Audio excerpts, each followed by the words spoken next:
Good evening, everybody. We are at the June 8th Town Council meeting. All of council is present. Thank you all for joining us via internet.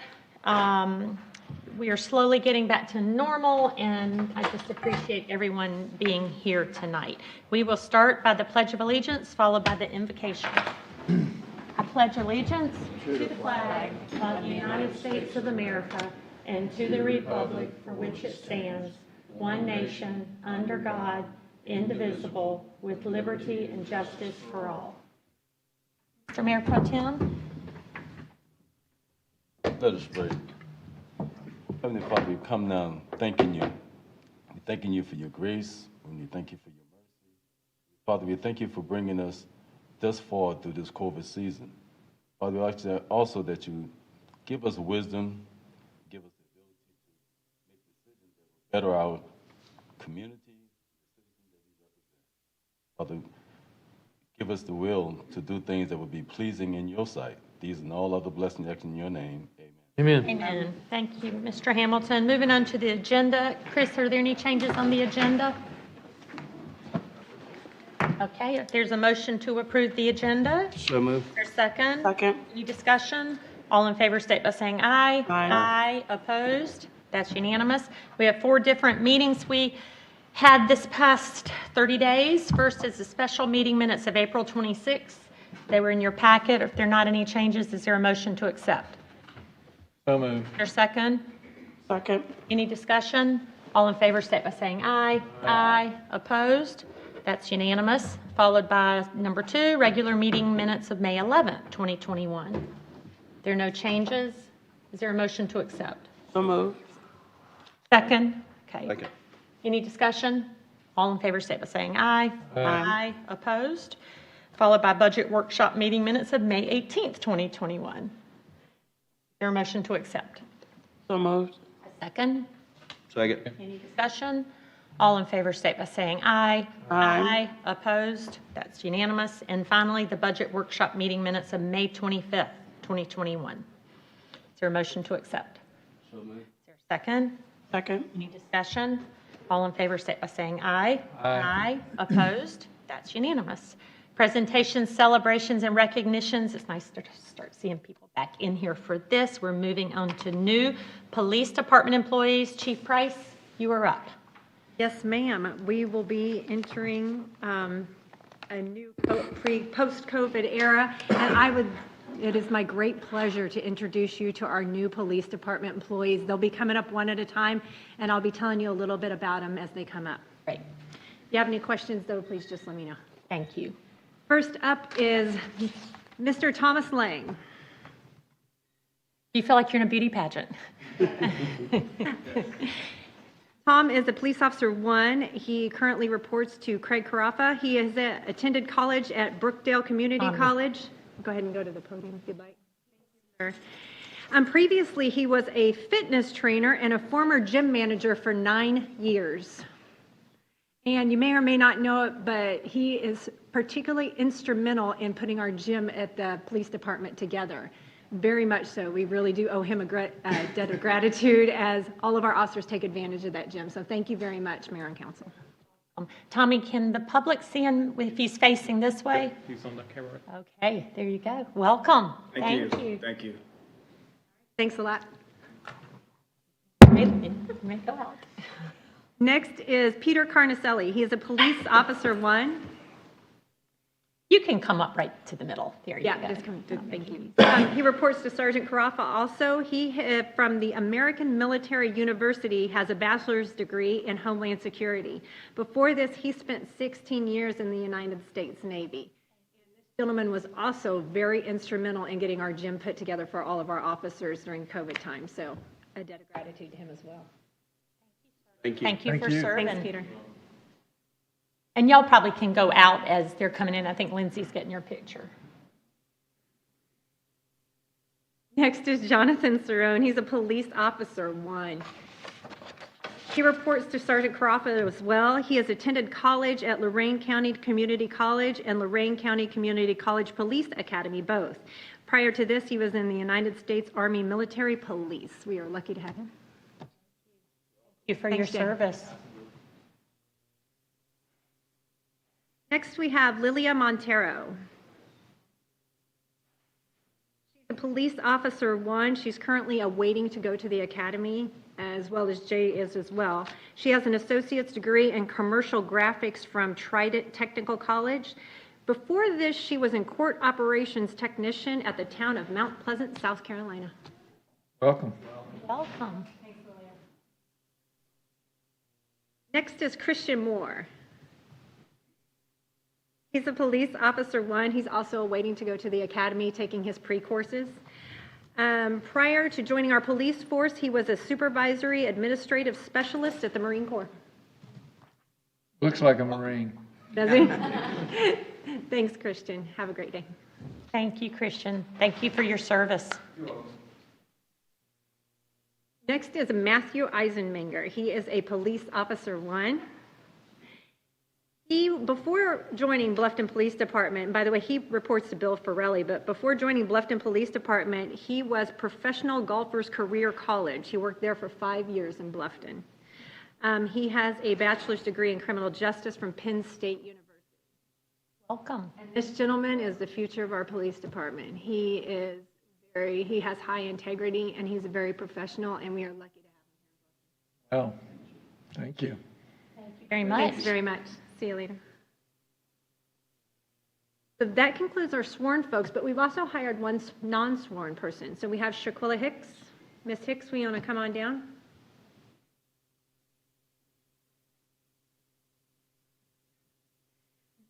Ms. Hicks is our new Records and FOIA Administrator for Police. She works out front there. She reports to Lieutenant Gonzalez. She has a master's degree in Management Leadership and Human Resources Management from Webster University. Prior to this, she was a senior accountant at the City of Savannah Police Department. Wonderful. Welcome. Glad to have you. And you trust us. You left your pocketbook out there without any. Discarded. I mean, it's about the safest room there is. That concludes our new employees that are present this evening. As it goes, you'll be meeting more of them too. So we have a couple more new hires that we'd like you to meet. Thank you very much. Thank you, Mayor and Council. Beaufort County School District's Character Student of the Month. Who do we have? It is going to be one of the coolest schools in Bluffton. They all are. Camilla Garcia is from Red Cedar Elementary, and her character trait for April was forgiveness. So I want to talk, and soon hopefully we'll have them here as they come back in. Camilla, if you're watching, we'll make sure you get a certificate and a special coin from the town of Bluffton. She's been a virtual student since the beginning of the year, and she started off very shy, but has blossomed into a confident, engaged learner. She is an all-around outstanding student who exhibits a positive outlook and attitude in the classroom. She shows respect for her teachers and peers by following virtual classroom rules. Every day Camilla is in school, she's committed to doing her best and consistently puts a great deal of effort into her learning. Camilla is, what grade did they say she was in? I don't see it. But this is a student out of our whole entire cluster. That was the April Student of the Month, and we have about half of the student body in Beaufort County School District is from the Bluffton cluster. So this is elementary, middle, and high school that this young lady was chosen. So she's got her little fox spire and the principal, and we all wish her well, and thank you, Camilla. Congratulations. Next is Juneteenth Proclamation.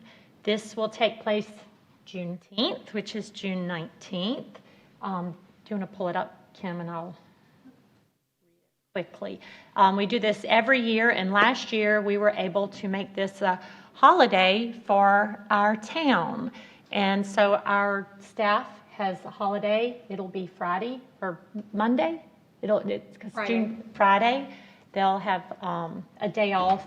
And since it is a holiday, Mr. Forster agreed to have banners made since it is a town holiday. There are very strict rules on banners and the use of banners in our town, but he felt it very important since we had noted this as a holiday. So you'll see those pop up for that week. I'll read briefly. January 1st, 1863, President Abraham Lincoln signed the Emancipation Proclamation, which declared the enslaved peoples in a state or designated part of a state to be thenceforth forever free. This proclamation paved the way for the passing of the 13th Amendment to the Constitution, which formally abolished slavery in the United States of America. On June 19, 1865, federal orders were read in Galveston, Texas, reaching the authorities and the African Americans in the South and Southwestern United States who had not yet received word of the signing of the Emancipation Proclamation. Whereas June 19th has since become known as Freedom Day and as the official day of recognition for the Juneteenth. Whereas the Bluffton Juneteenth I'm following it. Celebration is sponsored and hosted annually by the Bluffton MLK Observance Committee with the 7th celebration theme, Building Equity, a Community's Promise. Whereas the town of Bluffton recognizes Juneteenth is an important opportunity to honor the principles of the Declaration of Independence and celebrate the achievements and contributions African Americans have made and continue to make in Bluffton, South Carolina, and across our nation. Whereas the elected leaders of the town of Bluffton and town staff are committed to pursuing the ideals of justice, equity, peace among all our residents. Therefore, I, Lisa Sulka, along with town council of the town of Bluffton, do hereby declare June 19, 2021 as Juneteenth Day in the town of Bluffton, and also reminding that we designated it as a town of Bluffton holiday. We also encourage all lawmakers at federal, state, and local levels of government to do the same. So thank you. All the info on that is on the Martin Luther King Facebook page. Our Councilwoman Frazier is the chair of the Martin Luther King Committee. So do you want to say anything about it or where people can find more information? Absolutely. As stated, if they were to go to the our Facebook page, and it is listed there under the Bluffton MLK Observance Committee, information will also be posted on the town's social media pages. And you can find it also at our collaborators' website at Burnt Church Distillery /Juneteenth. Great. And a lot of it will be at the distillery. Yes. Am I right? Great. Well, thank you. Next is the presentation of the Hilton Head Island Bluffton Chamber of Commerce 22 DMO Marketing Plan. Ariana is on Zoom tonight. Am I right?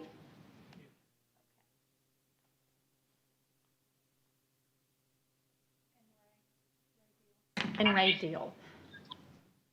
Good evening. Oh, there's Ariana. Ariana and Ray, y'all are muted and y'all are up. Thank you for joining us. And I'm glad we were able to do this virtually for you tonight. Good evening, Mayor and Town Council. Thank you for the opportunity to present and for being allowed to do it virtually. We do appreciate that opportunity.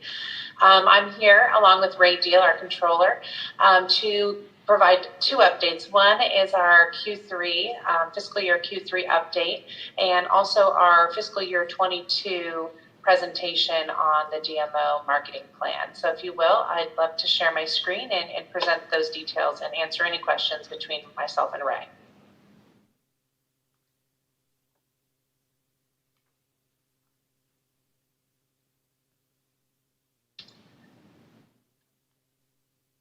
Everybody see my screen? Mm-hmm. Great. So again, to start with our Q3 update for the fiscal year 21, we're going to start with some metrics. Over the course of this past, or I guess I should say the fiscal year, which was half of 2020 and continues into 21, we have seen the ebbs and flows of our hotel occupancy, ADR, and RevPAR. But as you can see here, we have a great upswing in what is, again, if you're looking at it from a 3-month snapshot, March does present that up 56.1% to the year prior, the same time frame. And then you'll see green arrows across the board for average daily rate, as well as RevPAR, revenue per available room.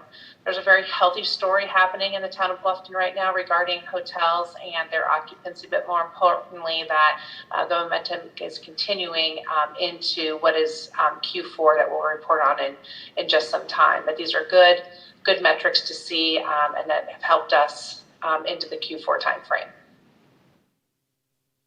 The The website for January through March of 21, again, that Q3 timeframe that we're talking to, we saw nearly 28,500 website visits.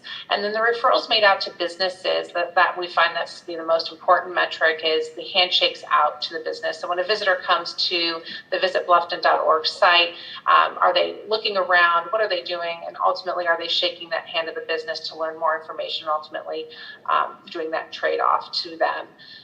Again, another big initiative for the DMO in partnership with the town has been the social media platforms. We have had a 2.5-year run on really building that momentum. And if you look across the channels here, not only is our audience growing, and it continues to grow, but it's really about the engagement, right? Are we making connections with the followers that choose to, like us or follow us? And we are, and we continue to engage and connect, and that momentum is there to support all the initiatives that we're going to be talking to a little bit later, which are the websites and other efforts that we have coming down the pike.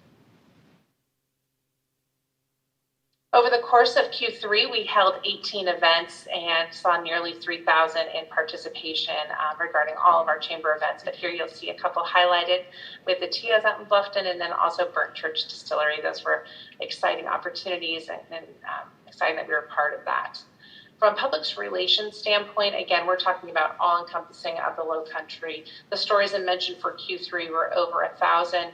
When you look at what that equates to in terms of impressions and ad value, again, if you were to go out and try to secure these yourself in terms of purchasing on our own and what have you, that's the value of that investment. But again, these are organic and worked through relationships, and that opportunity presented that value that you see there. Again, over 1,000 stories and mentions over that Q3 timeframe. So a lot of hard work on that public relations efforts, again, fostering relationships and talking about the town of Bluffton.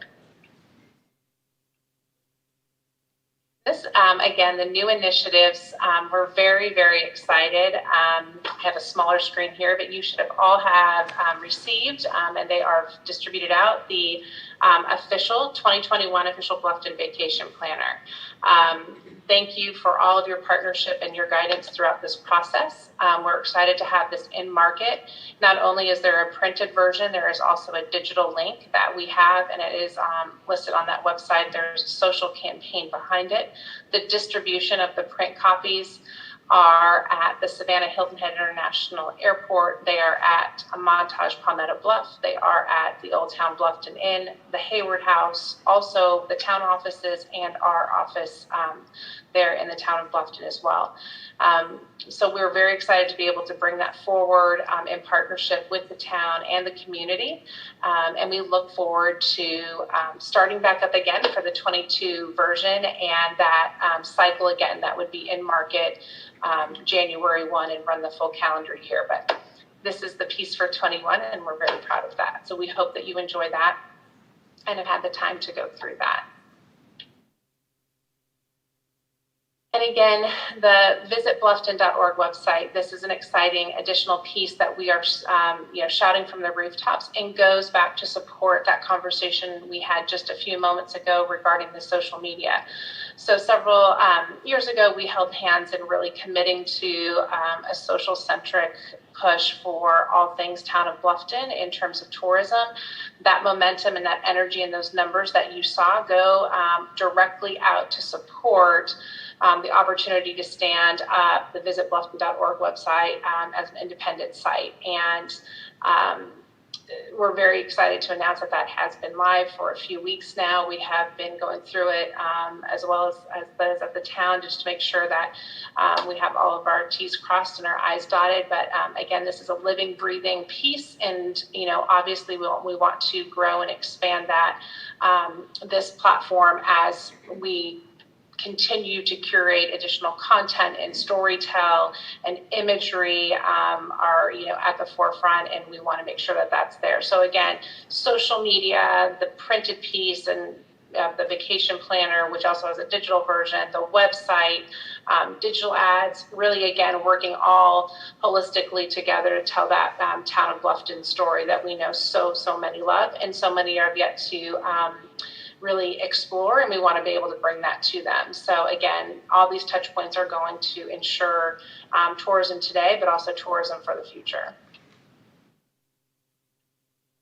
So that concludes my Q3 summary of efforts, and now we'll go into our fiscal year 22 Town of Bluffton marketing plan. I always like to start off with just, again, reiterating our vision and mission. Every single day, we are welcoming world-class community, embracing nature, culture, and economic vibrancy for residents and visitors. Our mission is to stimulate the regional economy while enhancing the quality of life for all. The role of a destination marketing organization is really to, excuse me, I went a little too far, we're charged with representing destination such as the town of Bluffton and helping the long-term development of communities through travel and tourism strategy. In our governance, in terms of a DMO, we have our DMO contract with the town of Bluffton. We have an annual independent audit. Obviously, we have the governance at the state level with SCPRT, State Tourism, the TURC Committee, as well as Town Council and the ATAC Committee. And then obviously our accreditation with Destinations International, and then our board of directors at the Hilton Head Island Bluffton Chamber of Commerce.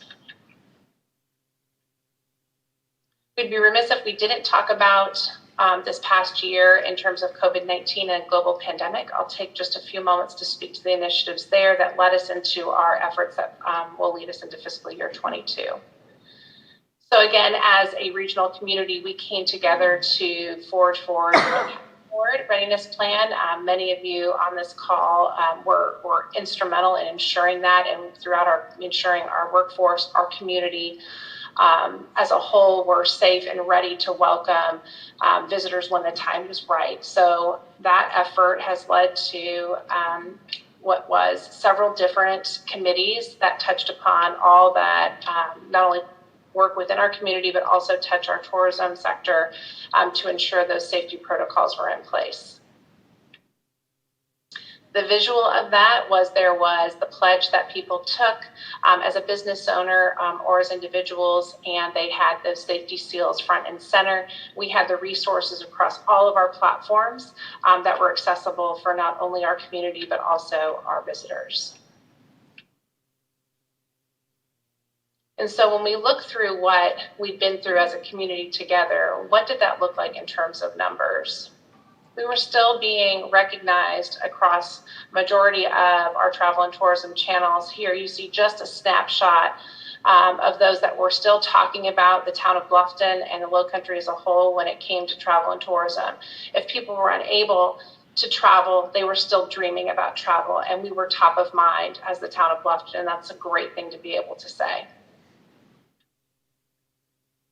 Our website visits, our social media, and our hotel all showed numbers of positive in terms of when comparison to the national level and some of our neighbors to our left and to our right.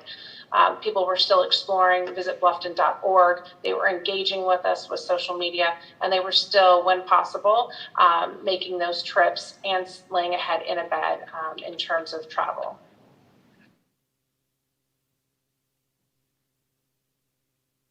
And so when we look forward, we take into account kind of the sentiment that's out there in terms of travel and tourism, which is changing quickly as many have have received the vaccination, and tourism trends, there is a pent-up demand, and people find the town of Bluffton, the Lowcountry, a great place to take that first step back into the travel space. And so taking that, the research that we have in our hands from not only our website, but also travel research from across the board, we are looking to forge forward with the fiscal year 22 marketing plan, where we will focus on our 6 agreed upon areas of focus, which are the area district designations, including history, culture, and arts, the National Historic Register designations, including the Church of the Cross and Campbell Chapel AME, Wright Family Park, Martin Family Park, Garvin Garvey House and the Bluffton Oyster Company, Gullah Geechee Cultural Heritage Corridor, Palmetto Bluff, Montage, Natural Beauty, and the May River. When we look who we're going after in terms of a traveler, she does skew a bit more female than male in terms of decision making in the household. They are married with kids 18 or older. They are affluent, 150,000 combined household income, and they have there's a propensity for an undergraduate degree or higher in terms of education. And they love to travel, 2 to 4 trips per year, and they are staying a little bit longer in terms of overall travel. Where we focus that after we've really dug down to find out who this traveler is, we also like to take that one step further and focus on the areas that might be more positioned for them. So we broke it into additional categories. So we will go after a family segment, those that enjoy activities and recreation, those that enjoy arts, culture, and history, the segment for culinary, the weekender, and also the snowbirds.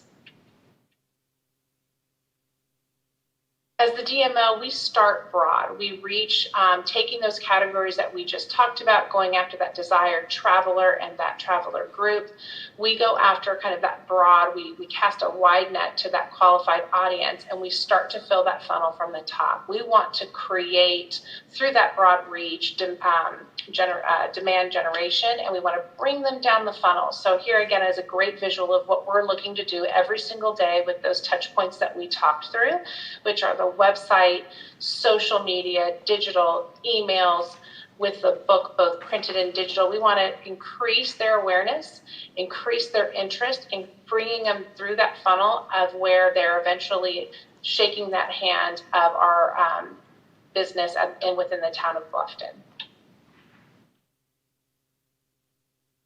We've spoken to, again, how those tools are not necessarily firing independently, but firing all, together so we can have a consistent message. As we know, consumers are digesting media through several different platforms and generally at multiple platforms at one time. So what we really want to do is make sure that we're in those right homes, in those right devices at the right time. And that takes kind of this holistic approach. We use the gear slide here to kind of walk us through what at any given point are things that are on and turning on and playing it up a little bit more here and dialing this one up here.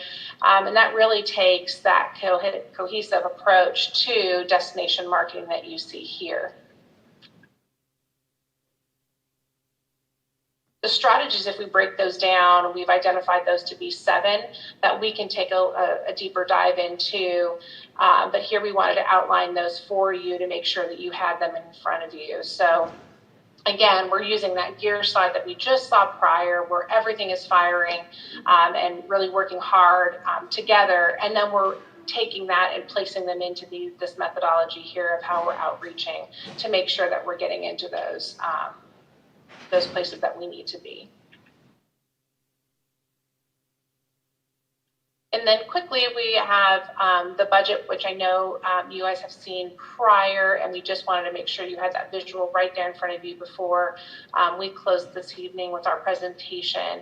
Again, we went through the process a few meetings ago that adopted the fiscal year 21 budget that was amended, and then this would be a new budget for fiscal year 22 starting on July 1. And that's our presentation, and Ray and I are here for any questions that you might have regarding the presentation. Thank you, Ariana. Any questions of Ariana on the presentation? Yep, Ms. Fraser. Beautiful job, Ariana, with the book here. My question was in the back of the vacation planner. How is a business added to the directory? So sorry, Councilman Fraser, I'm having a little bit of hard time hearing you. So you're questioning the directory in the back of the book? Yes, I was asking how is a business added to the directory? These all member businesses, and then in addition, all accommodations, regardless of membership, are added based on the collection of ATAX in here. So all accommodations are listed within, and then any member business as well, outside of accommodations. Thank you. Yes, ma'am. I was noticing that too. I think in future publications, just maybe make a note to disclose that, because it's nice to be a member to get in this planner, and we've never had a planner before. But maybe our marketing team and y'all can discuss, maybe there could be an insert of our businesses, you know, in our town, because and it's heavy. Just what I looked at, it seems to be very heavy Hilton Head. Right, that's what I saw too. So maybe we can spend a little more and have an insert of Bluffton in here. I don't know. I think that's something to talk about before y'all reprint these for next Absolutely. year. We're happy to talk to you about the approach to the directory and the decisions made there. So absolutely, Mayor and Councilwoman Frazier will make that a point before the next print. Okay. Any other questions of Ariana? Yeah. Hello, Mr. Finger. He made it. During the prayer, so. Ooh, he made it. I didn't know you were over there. Just as a reminder, there is a point in our contract with them that you can go in with Chris, our finance director, and our town manager to ask any questions of the audit and of their financials. So do know council has that ability to do that. Just get with our town manager and Mr. Forster. If y'all want to do that. I mean, I think there's a time frame and we can set up for y'all. Any other questions? Thank you, Ariana. Well done. I love this planner. I like the feel of it. I guess my one question on the digital copy, is there a way that we can link it without the 25-word link that when you click here to get the digital copy, on the email you sent us, I wanted to forward it on, but once I copied it, it was long. So is there a way to condense that into a shortcut of some sort that we can have? Yes, ma'am. We'll make sure you have that in your inbox shortly. That would be great. Okay, thank you. And hope to see y'all in person next time. So Yes, ma'am. Thank you again. thank you. We have public comment next. Public comment is still virtual. We are going to get back to normal slowly, but right now, if you want to speak at public comment, you need to sign up within the time frame to on our website, and then Kim Chapman will arrange it for you to do a video public comment. The rules are still the same. Please state your name and address before you start. Kim has the 3-minute clock up, and at the end, we're going to thank you. Do not go over 3 minutes. Please keep this to the functions of this council. No disrespect is shown, or we will stop you immediately. And we have several tonight, so please watch the 3 minutes, because we're going to be very strict on it. Who's first, Kim? Bryan Quinn. Bryan Quinn, we're admitting you into the room. And do you hear us? We see you. Good afternoon. Can you hear me? I do. Bryan, remember name and address, and then you have 3 minutes. You're up. Hi, how are you guys doing today? Good afternoon, Mayor Sulka and council members. I appreciate the opportunity to speak with you again today. My name is Bryan Quinn, and I am the 2021 president of the Home Builders Association. And your address. And your address. 11 Rowboat Road, Hilton Head. Thank you. I'd like to read real quick an excerpt from the Bluffton Community Development page. The town of Bluffton has established the Workforce Homeownership Program to encourage the construction of owner-occupied workforce and affordable housing. Some of the goals of this program are to expand accessibility to quality, affordable housing options for infill development, to increase home ownership opportunities to low and moderate income families, to increase affordable workforce housing within the town of Bluffton. As you've all seen through the report by the Maryland-based company Tischler Buys, they have said that they want the impact fee to apply to affordable housing as well as all new construction. This fee will put another huge hurdle in the way of building up workforce housing in our area.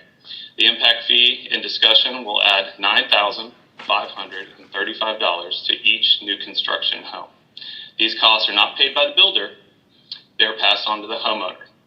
The owner then often adds it into their mortgage. Over a 30-year mortgage with additional property taxes and insurance implications, That $9,500 equates to $27,300 that the household will be paying for this impact fee over the course of the loan. The council has major decisions on their hands with the future of the development of a true affordable housing initiative with this impact fee. The strategic plan of 2007 calls for increasing opportunities for workforce housing, not placing an extra $27,000 hurdle in the way of new owners wanting to come to our area. We as an association have said it prior, a home is where a job goes to sleep at night. If that home is unaffordable, then we lose jobs. The outrageous current cost of materials and the 15.3% regulatory expenses that each owner pays in fees and taxes has already shown that we are in a decline on new development in the last 2 months because of lack of affordability. We cannot continue to burden our future residents with more costs, or else they will have no choice but to take their homes and jobs to other areas. On behalf of myself, my company, the nearly 480 businesses in the local Home Builders Association, we ask that you open up the consent agenda item up for discussion to help assure all of us that you will remain true to the strategic plan of the town of Bluffton by not proceeding with an IGA with Beaufort County to adopt a school impact fee and keep housing affordable. Thank you. Thank you, guys. Perfect time, and thank you very much. Who's up next, Kim? Jean. Coming in the room.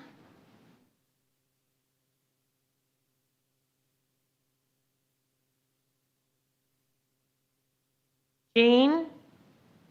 Hello? Jean, unmute. Jean, do you hear us? Let's move on to the next one. We'll come back. Joe O'Rourke. Joe O'Rourke. Joe, can you hear us? Doesn't that mean their phone, Tommy? When it checks. Okay. Joe, are you on the phone or on a video? I think I'm on video.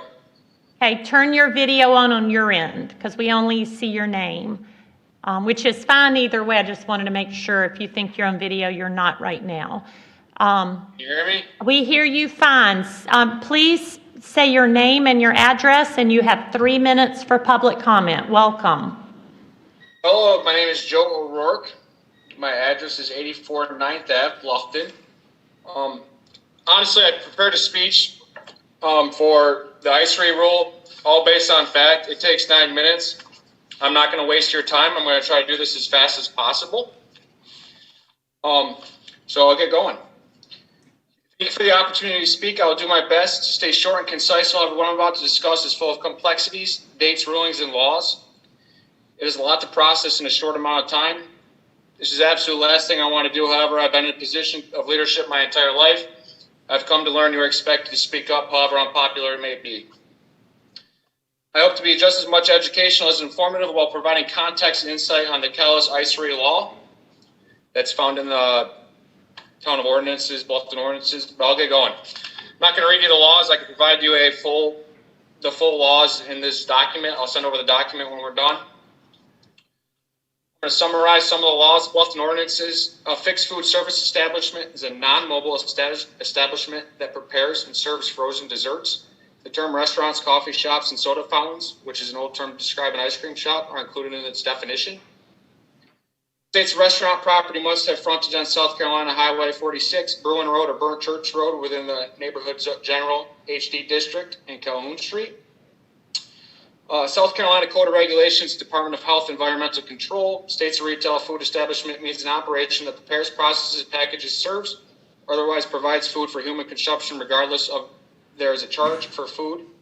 Restaurant, snack bar, ice cream parlor, and shared use operation are included in this definition. So Town of Bluffton created an ICE-free law in 2017. And that reads as summarized. Again, this is all summarized. You can all find full definitions. That's primarily engaged in the sale of non-food or beverage related goods or merchandise, but that sells coffee, tea, and ice cream. So why is this important? I own an ice cream shop. While this was going on, I was labeled as a restaurant. I'm fully legal as a restaurant. This is all public. I have so much information. It's all public records. I mean, I deem most of it to be factual. This came from, there's variances. I'll try to go quick. You have 30 seconds left, Joe, so speed up. Speed up. Well, the mayor sold me a lot in November 11, 2016 for an ice cream shop. March 20th, my plan was received by the Planning Commission as an ice cream shop classified as a restaurant. I'm going to go back. I'm just going to summarize it quick since I'm on the clock. I paid land use taxes of $9.31 square foot when shopping general retail pays $6.30. And an impact fee alone. Joe, your 3 minutes is over. Joe, your 3 minutes has been is complete. I would ask if you'd reach out to Heather Collin or our interim town manager, maybe to go into further detail on your issue. Thank you. All right, well, thank you. Who's up, Kim, next? Richard Schwartz. Richard Schwartz, you are coming into the room.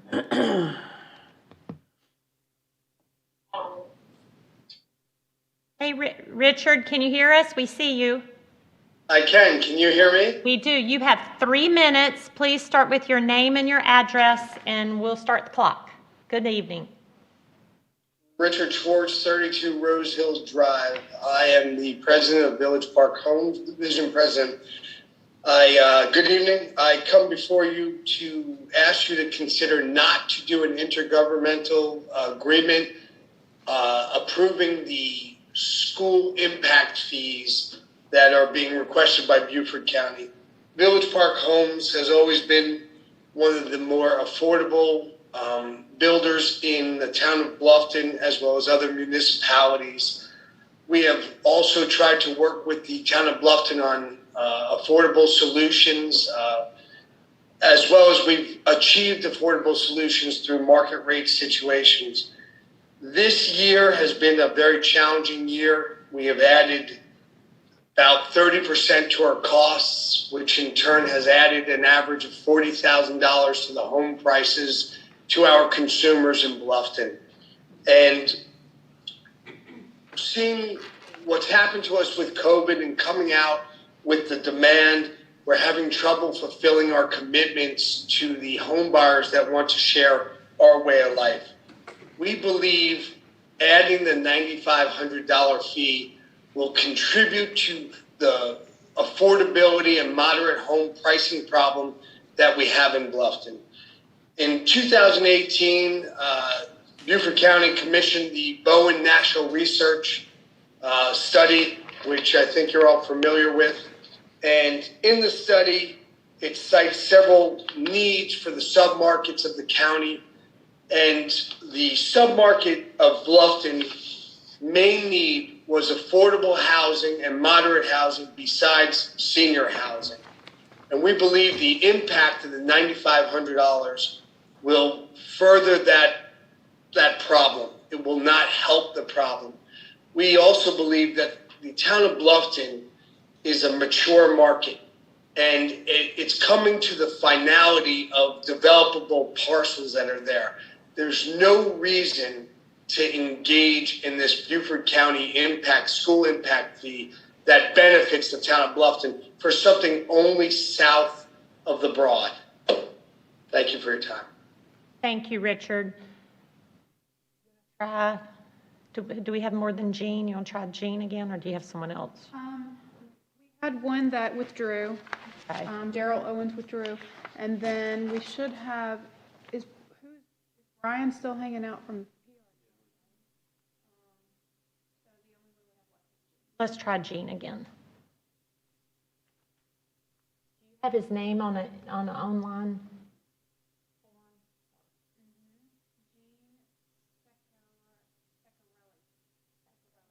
Does it have what it's about? Growth. Jean, are you on?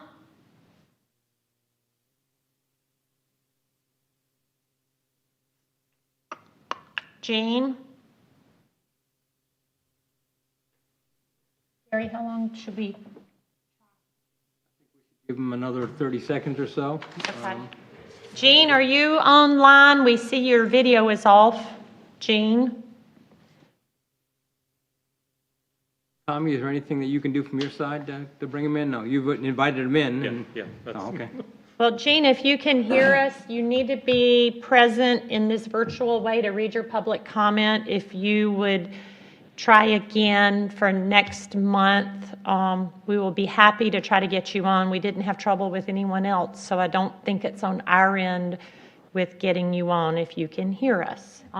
Kim Emailed him. I was going to say, could you email him and tell him we just weren't successful with him, but all the rest of them, and he can try again next month? Okay. Any more public comment, Kim? We had one more, but he's not there. Okay. Public comment is over. Communications from mayor and council. Anything to the left of me? Anything to the right of me? I just wanted to say thank you to everyone, the hundreds and probably thousands of people that prayed and acknowledged my little granddaughter last week. It was quite a roller coaster ride for all of us, and I just want to say she is doing fine now.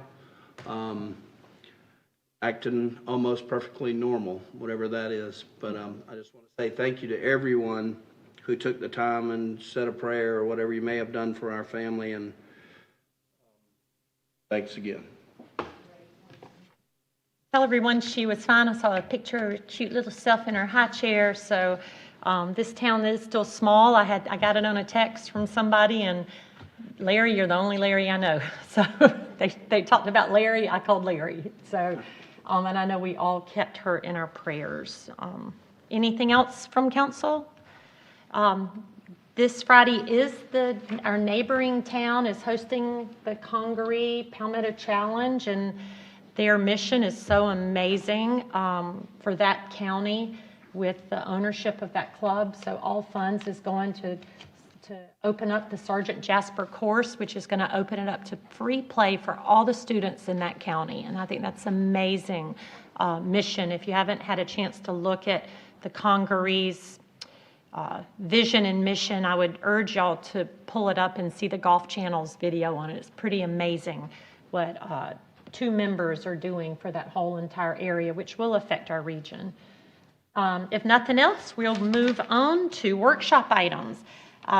Bryan, as he's coming forward, I'll set this up. I think all of us were on Calhoun Street at one time during that 2-week horrible situation of palm trees coming down. And we got a lot of comments pointing fingers and blaming and arguing, and they're upset and they're mad, and emotions were out the roof. I think all of us, our emotions were too. And I need to give some kudos to one gentleman who runs a Facebook page. You are from Bluffton, I think is the name of it. Mike Reynolds actually called me, tried to temper some of this heated discussion, and suggested, Bryan is you can meet him and you can thank him to somehow save some palm tree logs, and y'all jumped right on it. And so Bryan, since he's so creative, is going to have a brilliant idea tonight of how to at least acknowledge World War I veterans from our town, which is why the trees were planted in the first place. And I would say 80% of our visitors, maybe 100, don't even know they're there for a reason. So maybe we can bring that story to life. And Bryan, I'm excited to see what you came up with. Well, let me start with... No pressure. Yeah, this is going to be more of a discussion, I guess, relating to the reuse of these palm trees. And I'll start off with just a little background. Again, you mentioned Dominion Energy started a 5-year vegetation maintenance program in March of 2021. This is to help the safety of their employees, and then public safety, and then to keep the continuity of power going in case of the trees growing up into the lines. In April, they removed 29 palmetto trees from Calhoun Street. These trees were all touching the electrical wires that are overhead on the street, and per Dominion, they pose a threat to safety and the uninterrupted power. You mentioned that the trees were possibly planted as a memorial to World War I servicemen. We don't have any written documentation of that. It's all based on oral history, either parents that were born back then or actually worked on the project as part of the Works Progress Administration under President Roosevelt. So we don't have anything definitive that shows that or why it was planted or what they were in memory of, but again, it's just oral history. So after the trees were cut down, we were able to save 24 sections of the palmetto tree trunks. They're about 6 to 8 feet in length and around 12 inches in diameter, and we have them at our storage site on 115 Bluffton Road, and I'll show you some pictures. These are what the logs look like right now. You can see they're pretty rough cut. Zoom in, the edges are pretty rough. That's what the inside, if you haven't seen a piece of palmetto tree, if you don't know what it feels like, I can pass this around. It is very fibrous. It's not really conducive to being cut. It splinters. It's interesting, itchy. Yeah, it's like almost like the outside of a coconut, if you will. So you had tasked us to kind of think of some ideas. Here, you've seen this kind of nautical theme in the past. We have this up at the Oyster Factory sign where they're kind of tied together by some nautical rope. We were thinking that we could possibly do that along the edges of Wright Family Park. Here, this is at the Barony, I believe, on Hilton Head Island. They kind of use it as a wall to divide their pool area from a walkway or to provide some screening.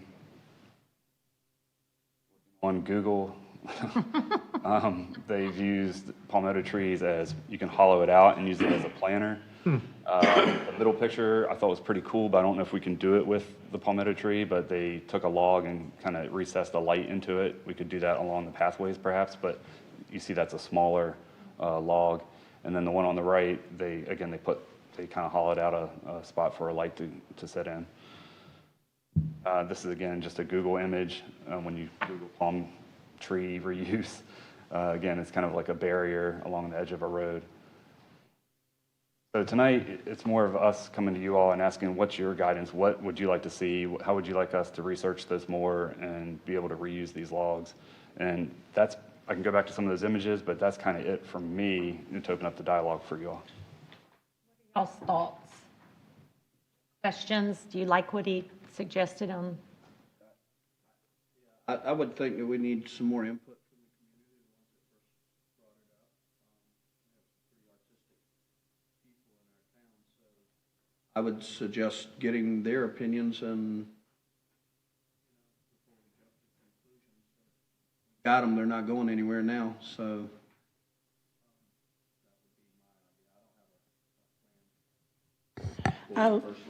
I like the idea of the similar concept that's currently at the Oyster Factory Park. And I think in keeping with continuity for another coastal park that we have with the Wright Family Park, it'd be nice to replicate, that similar feel or look down there. I thought the hollowed out tree stump, whatever you want to call it, was a novel idea, but Larry has a good idea as well. You could take your presentation with the photographs and put them out on the website and give people an opportunity, or Facebook or whatever, and give them an opportunity to respond. Somebody may send us more information, but I did like some of the photos that you presented. Googling. Trust me, I've exhausted. I know you're torn with this, and this is like a throw a project at you, and we promised we wouldn't. But would you be open if we came up with a couple of names and maybe shared with them? I think we can get the story. I would like to see a storyboard of some sort, like Wright family and Martin family have, to really let people know why we're doing this. I'm fine to give you a couple names. I think Mike Reynolds' father was Cecil Reynolds, right, who actually has a memory of this. He does it passed down. George Haslam had people that had memories. I think Judge Martin knew. Jake Martin had some memories of this too. Do you, not to get a group and a committee together, but do y'all want to come up with a name or so and let's put them? Yes, sir. Terry had a great idea that he shared with me, and I want to share. Now that we know or assume from many that these were World War II veterans, maybe we can use them at our veteran park. I mean, the park's kind of finished. The reason, my thought on Calhoun Street is that they were planted on Calhoun Street, and there's a wall at the Wright Family Park that's got a lot of no trespassing signs on it, and I thought a good way to block the no trespassing sign with art, but is that a strong desire, or? No, but it's Or you a great idea. could. Just a great idea. There, you could do both. That we have a lot of them to do both. As long as they're dry, I'm told they have to stay dry, that you could actually resin them. Yeah, we would have to preserve them because right now I hate to say it, but they're probably rotting a little bit right now. The one I saw, the bark was actually pulling away from the core of the tree. So whatever we do, we probably got to get moving quick. Possibly if we could get some historical data, or who was from Bluffton that was in the war that died? Let's just be considerate to, like you said, with it being a time constraint, and if you're trying to gather people together, meeting conflicts might be a issue. You definitely want to get some type of solution before can't do anything or salvage them at all. Why don't y'all pass a name of somebody that we think might have some knowledge? We can do it on an email. It doesn't have to meet, just maybe a quick email. And Katie Peterson in our growth management department had reached out to several folks, and we have some background on it. Again, nothing definitive that proves. And that's what I'm scared about, I guess, of putting a storyboard that might not be accurate. Can't go back and find that document that proves that for a fact. But you can always just make it as a new. Right. This was told to be. Yeah. We can do a lot of. Story tells so-and-so did. Well, let's all challenge ourselves to talk to people that maybe we know that might have a history. I think about Anna Laura Harrell, Babby Guscio, Jake Martin. By names, that'd be great. And it will help or even you. Artists or somebody who might have an idea of what we could do with it. That'd be great. Other than Google. I agree with Dan and Bridget. I love the idea of the hollowed out, or the hole with the light. Something, I don't think we need to use 24 of them. Yeah. Use like the best 6 or 8, whatever you feel makes a statement. Thank you, because I know it was thrown at you, but I think it it gave some comfort to people who didn't think they were being heard, and now we'll put them to task to help us with who has the history, and I think the 5 of us can figure that out, and we'll send it to you. Y'all good with that? Yeah. Okay. Be done before next council meeting. Perfect. Thank you. Thank you, Bryan, for that. Is this all we're going to see of you? No, we're not. We're going to see you way down on number 4. Okay, public hearing and final reading of an. We had a public commenter that was not admitted. Okay. Council, okay, going back to public comment? Okay. Okay. Who is it? Mark He was listed Oh, James? Maybe he was Gene? Mark?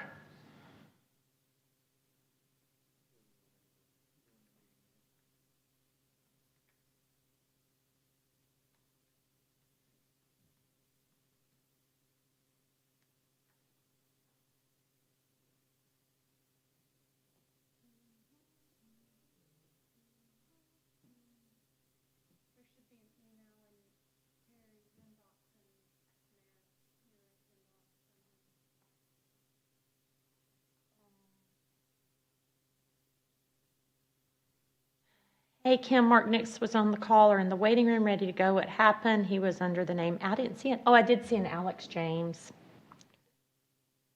Confused as to why he wasn't able to provide comment.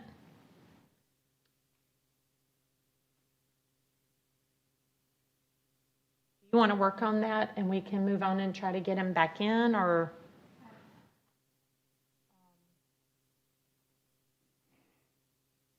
I mean, he can call us and we can.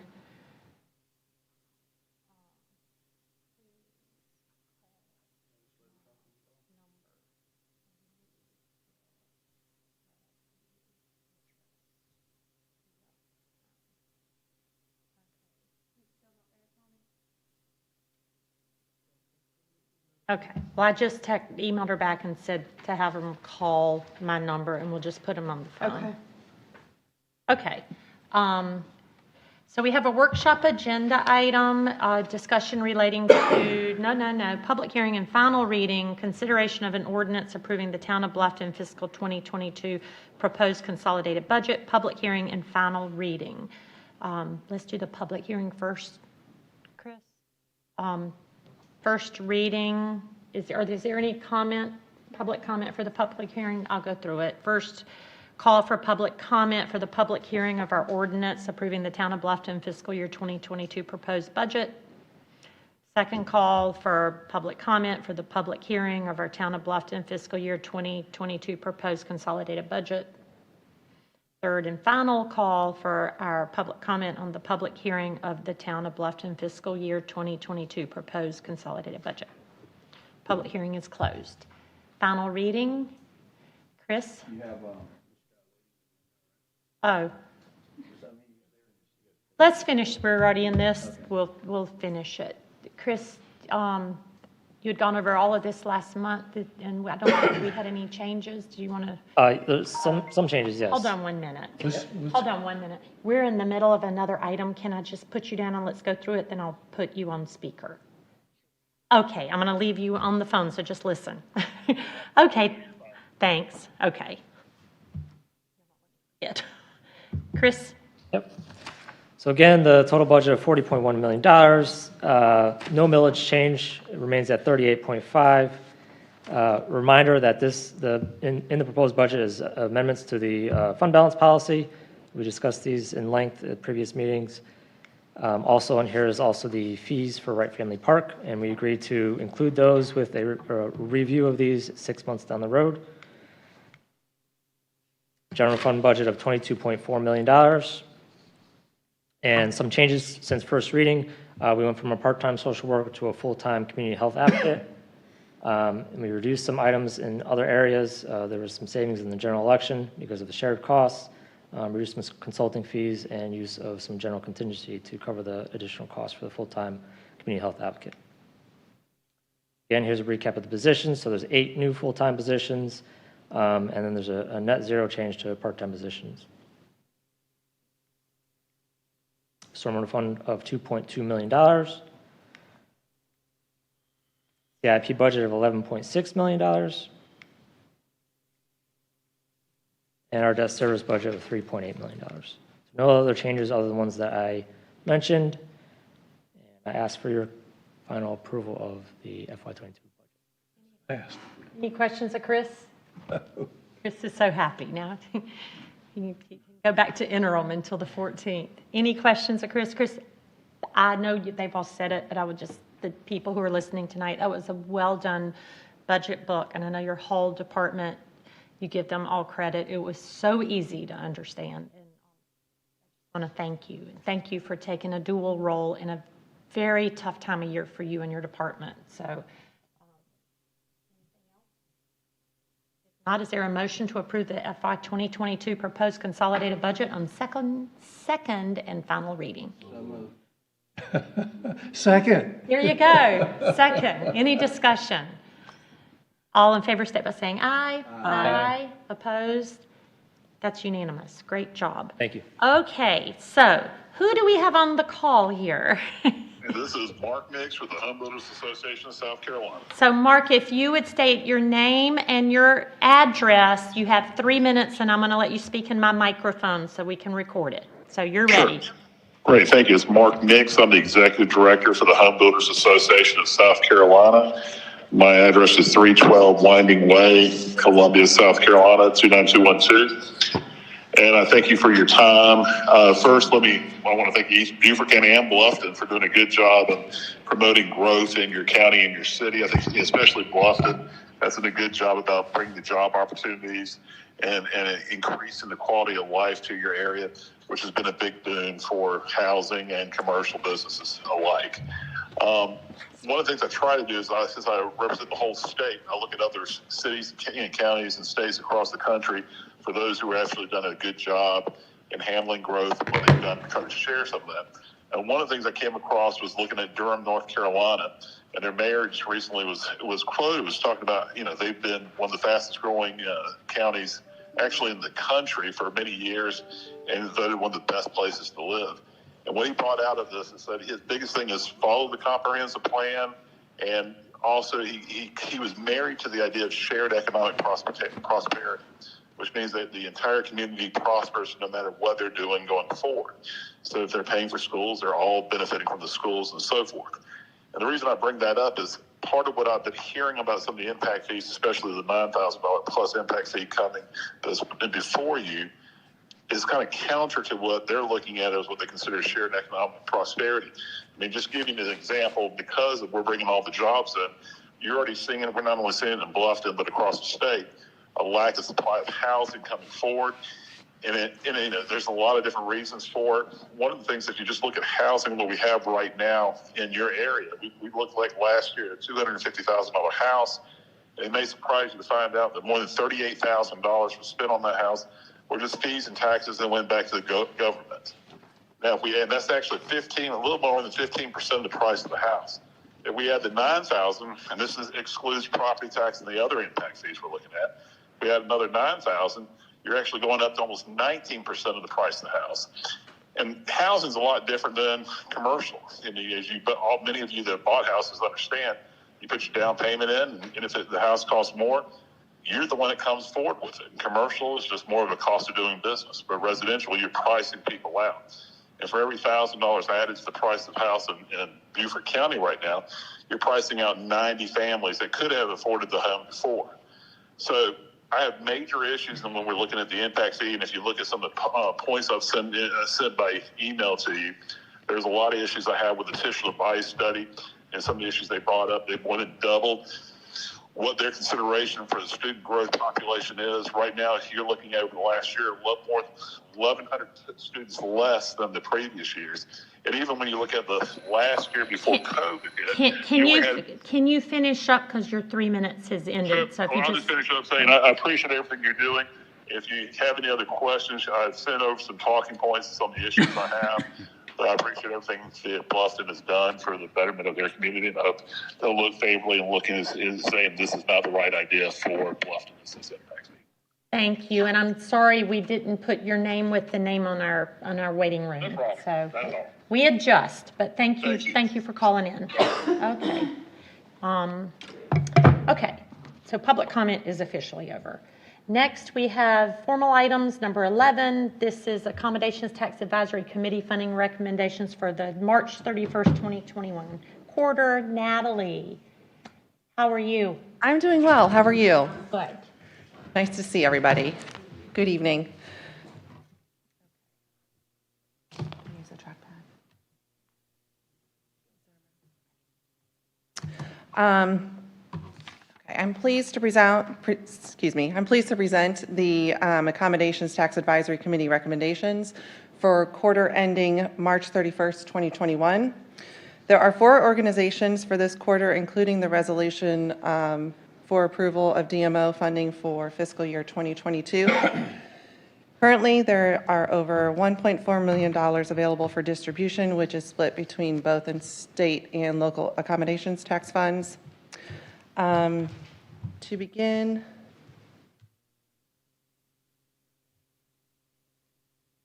is the DMO funding resolution for fiscal year 2022.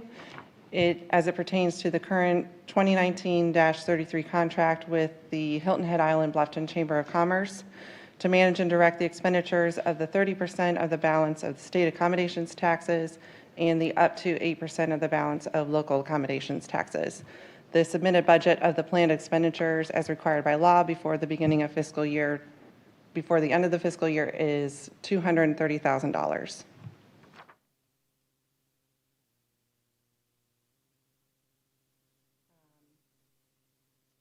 Second is the newly formed nonprofit Bluffton MLK Observance Committee for support with the upcoming Bluffton Juneteenth celebration, which is taking place on June 19th and 20th.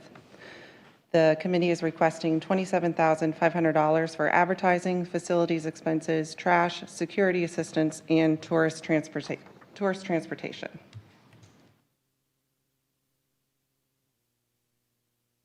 Next is a resolution authorizing an amendment to the current 2017-69 Memorandum of Agreement for the annual request from the Historic Bluffton Foundation to continue to serve as the town of Bluffton's official welcome center.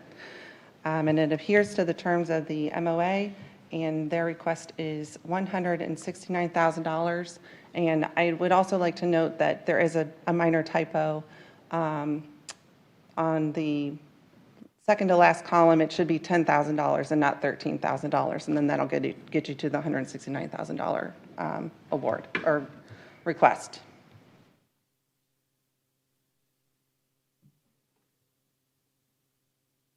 And finally is a request from the Society of Bluffton Artists, we commonly refer to them as SOBA, for support in advertising for promoting the arts of the Lowcountry and beyond.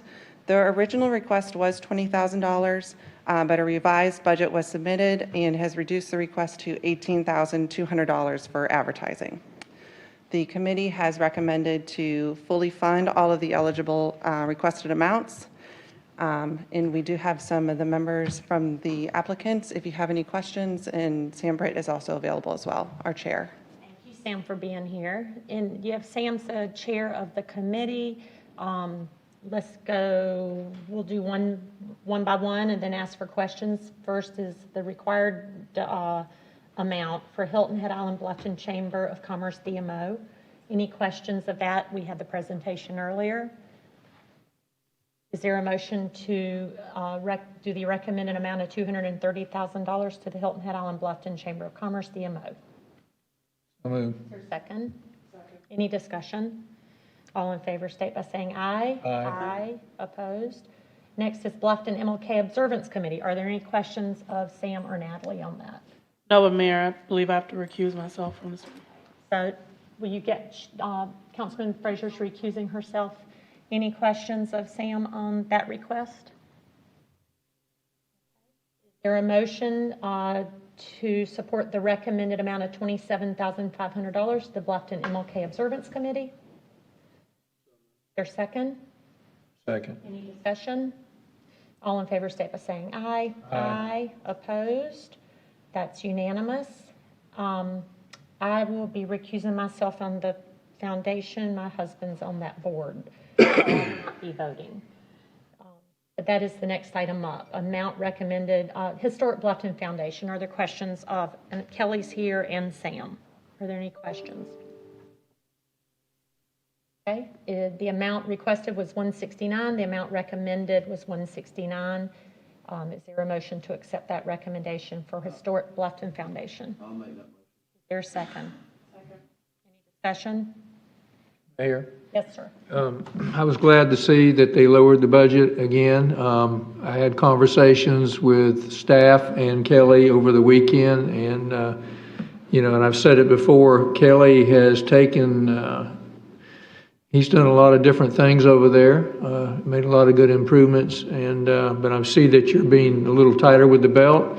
They also considered the PPP money they got from the government and factored all of that into it. And so anyway, I'm glad that you're doing that and a better job and a good job, and thank you. Any other discussion? All in favor state by saying aye. Aye. Opposed? And I recuse myself, Kim.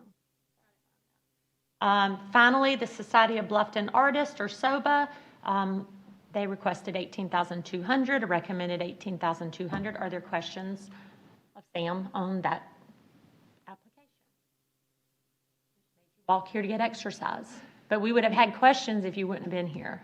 So, is there a motion to accept the recommendation of $18,200 for Society of Bluffton Artists? So moved. Is there a second? Second. Any discussion? All in favor state by saying aye. Aye. Opposed? That's unanimous. Nice to see other nonprofits come forward. I hope we can put this out.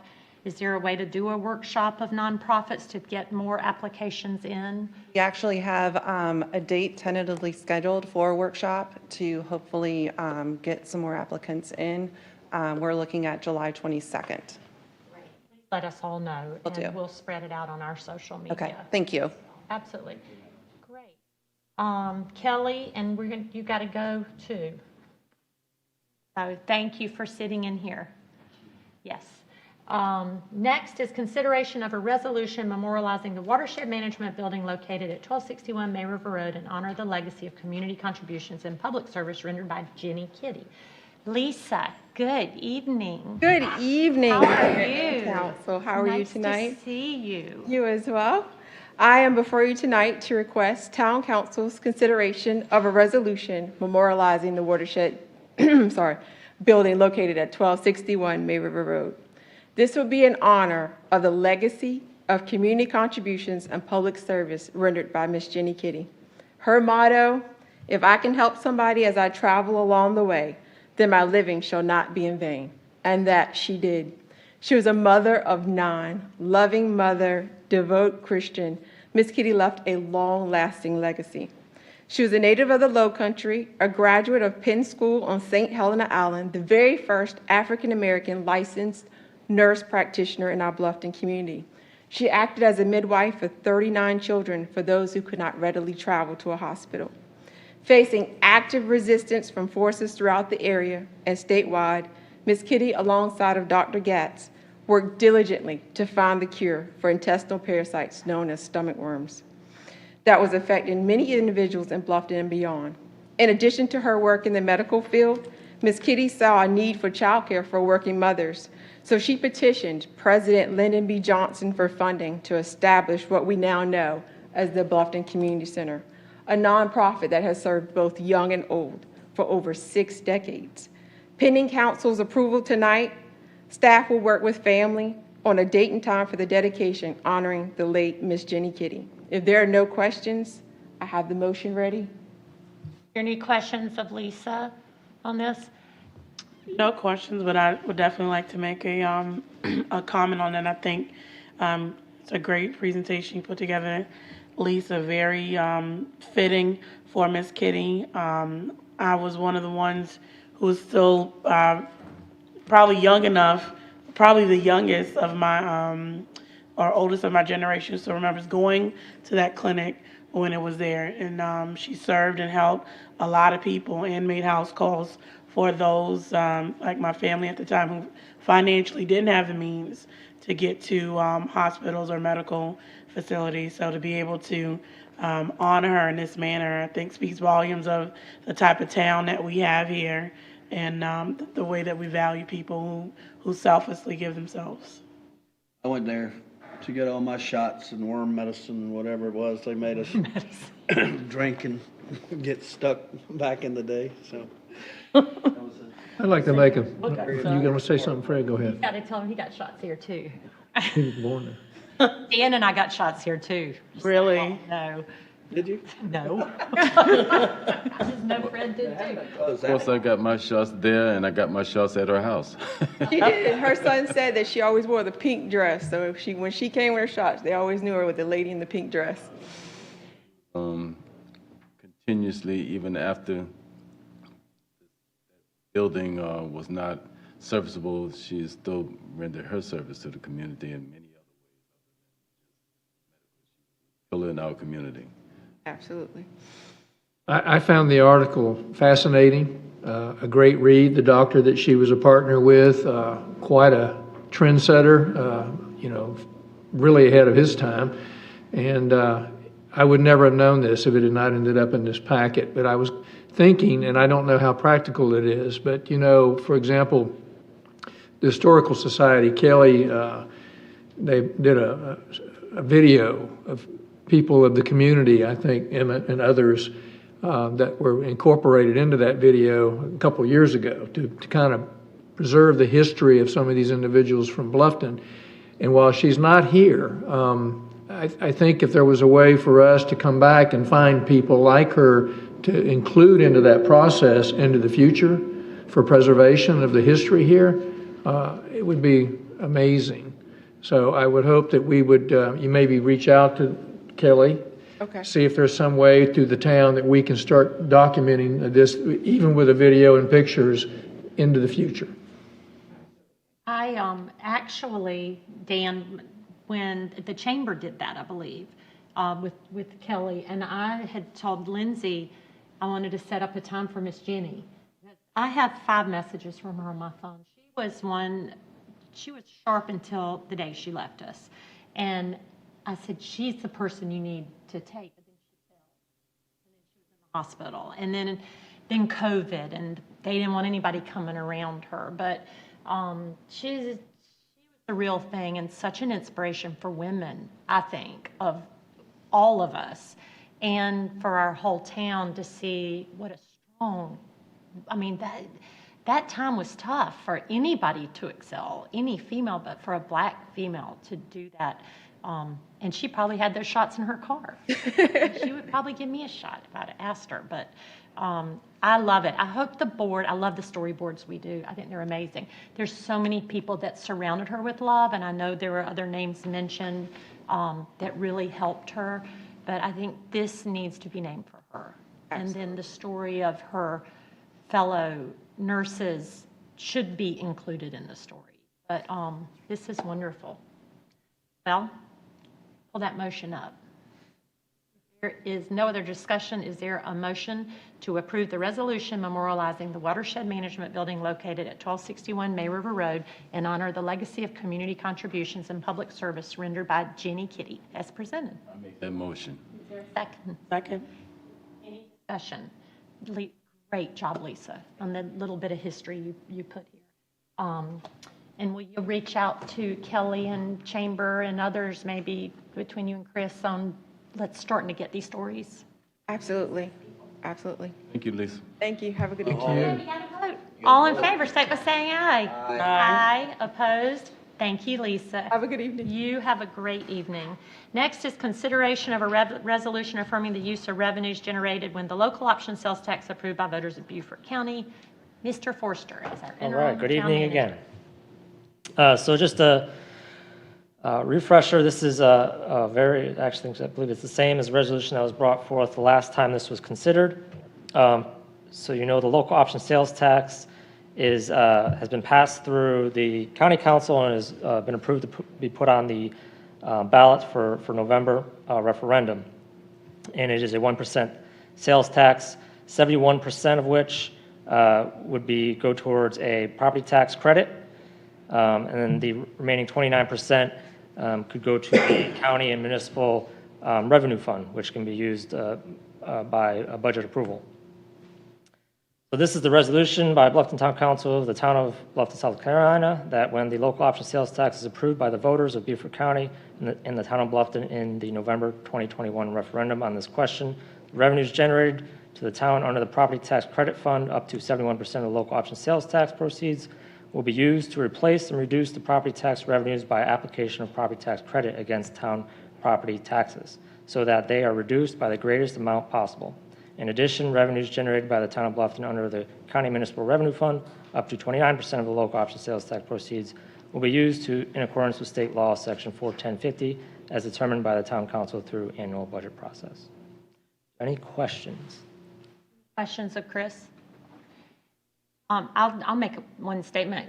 Stephen, our new town manager, adopted this in easily, and I asked his thoughts on it, and he said that seems kind of unsure, the voters, like, why, government never does anything to help us. But when they pass that, they have such a low tax rate now on their tax bill. Residents are thrilled, and they're always reminded of it. They talk about it every year. What are the projects? And he said his residents are over the moon about it because it gives businesses 6% and 4% credit. So this is the only time we can advocate. Resolution. After this, we only educate because it is going to be on the ballot. So I just wanted y'all to know what he had said in his last visit. Any other questions?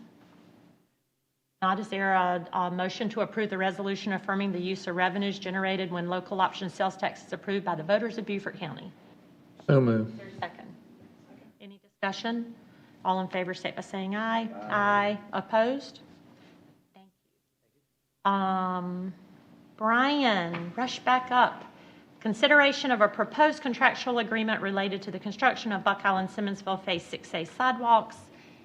Mr. McIlwee, how are you? I'm good, thank you. So this is a request for council to approve the town manager or authorize the town manager to approve a contract for the Buck Island-Simmonsville Phase 6A project.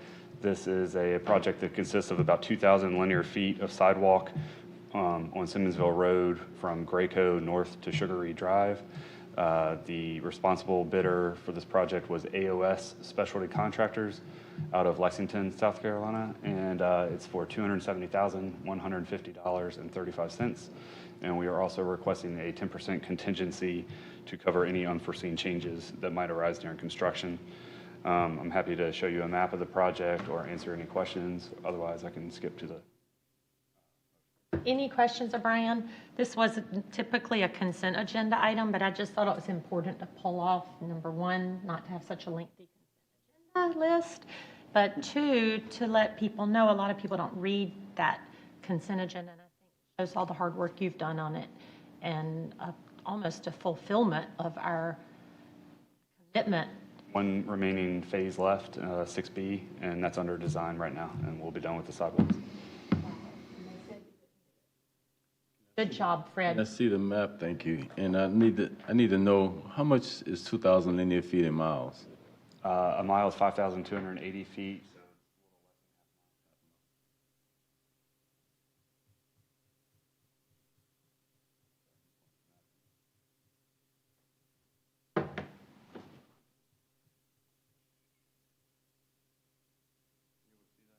Mm-hmm.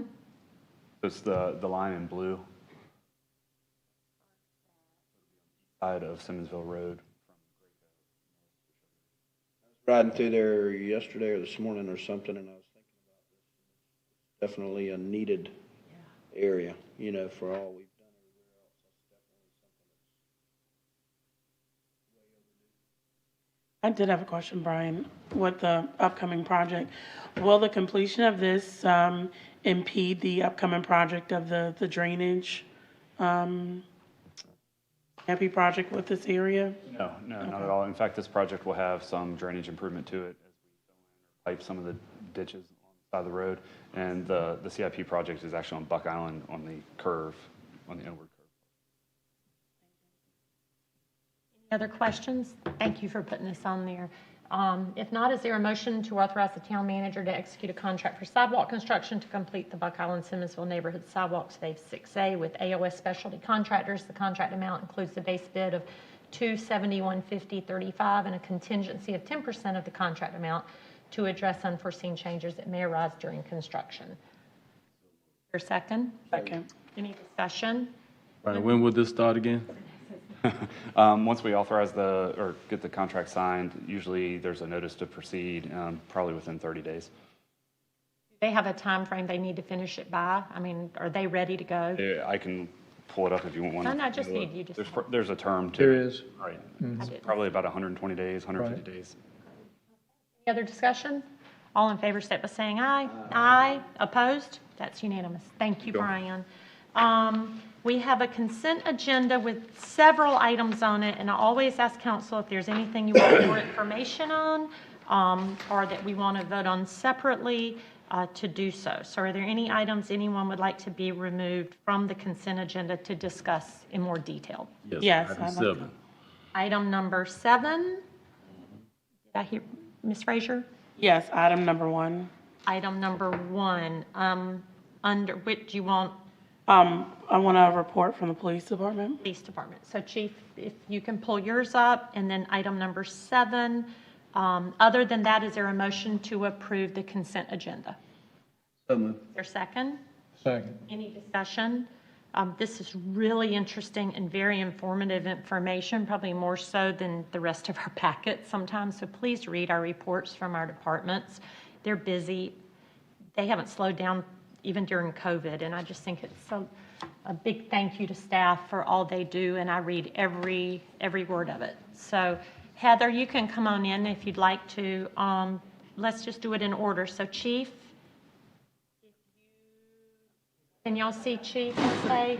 And you can stay there or come to the podium, as long as, can Chief be picked up? Yes, she's got a mic. And so can people see her? Okay, great. Thank you, Chief. Good to go? Okay. Okay. Yeah, so the question or the report that I wanted to see, I don't know if you'd have it available tonight, is I wanted to have a breakdown of the demographics of our current officers employed on the Bluffton PD, and a demographic breakdown of the recruits from the last job fair that we had. Ms. Frazier, thank you very much. I do not have that with me, but I'll get it to you in short order. So demographics currently, and then demographics of the last job fair we had, correct? Okay. And if that is something she can send, but maybe we can just, next meeting, we'll pull it again, and so the public can. Absolutely. Can be notified, but if you want to get that to Chris and all that, great. Absolutely. Anything else? That was it. I got, if that information should be shared with all of us, so can we wait until next? Absolutely. I can do two things. Email all of us. I can get it to you and you can forward it to council if you'd like, sir. And then I can start including that so you can see the changing demographics, or hopefully not changing demographics, but if you would like that included in a regular part of your report, we can certainly do that. That'd be a nice add-on in that. And then next month you'll have it. So if you'd like to present that with people watching and listening, it'd be good to have to, if you want to pull it off of the agenda for next month. Okay, so send it to Chris. Chris can forward it to all of us. Great. Thank you. Chief, the section that you had a problem with, has that been resolved? There were some numbers, there was an area in there that didn't show some information. Part 1 and Part 2 offenses. Part 1 and Part 2 offenses. Yes, there was some reporting. Well, there was some, I didn't see the bar graphs typically that we see. I saw the small ones, but anyway, if you need clarity on that from me, I'll be glad to provide it later. So the demographic breakdown, and then on your page of Part 1 and Part 2 offenses, it's available at time due to technical issues. So if you could get that. Anything else of Chief Price? Okie doke. Then we're moving to number 7, Heather. This is the consideration or reconsideration of an IGA between Beaufort County and the town of Bluffton for the purpose of imposition and collection at the time of issuance of a building permit of school development impact fees on all new residential development within the town. As Heather's up there, Terry, as all y'all know, but staff will know, there is an insert in our packet, which is also online, of the changes that Terry made while meeting with the county attorney. So we'll leave it to you and Terry to discuss this. Or do y'all want to ask her questions? Or how do you want to proceed, Fred? I want those changes to be highlighted in your report.